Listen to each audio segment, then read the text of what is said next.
Hello viewers, వీకెండ్లో నా hubby చేసిన వంట ఇదిగో మీ ముందు. దీనికి కావాల్సిన అన్నిటిని ముందుగా ఇలా కట్ చేసి నీట్గా అరేంజ్ చేసి ఉంచుకున్నారు. నాకైతే చాలా చాలా బాగా నచ్చింది. శుభ్రంగా తినేసాను. మరి ఎలా చేశారో వీడియో చూసేద్దామా? ముందుగా స్టవ్ ఆన్ చేసి కుక్కర్ పెట్టి జింజర్లీ ఆయిల్ 2 టేబుల్ స్పూన్స్ వేయండి. నూనె కాస్త వేడయ్యాక మసాలా దినుసులన్నీ వేసి 1 నిమిషం పాటు వేయించాలి. ఇందులో సోంపు గసాలు కూడా వేశారు.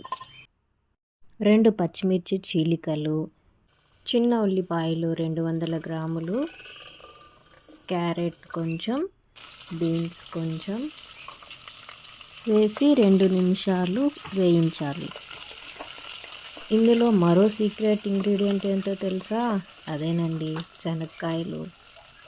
జీడిపప్పు కూడా వేయించి అల్లం తెల్లగడ్డ దంచుకుని ఉన్నది వేయాలి. కలర్ఫుల్గా ఉంది కదూ. ఇప్పుడు ఇందులో 1 టమాటాని 4గా కట్ చేసి వేశారు. ఈ టమాటా బిర్యానీతో పాటు ఉడికిపోతుందంట, అందుకని సోయా చంక్స్ ముందుగానే ఊరపెట్టినవి వేసేశారు.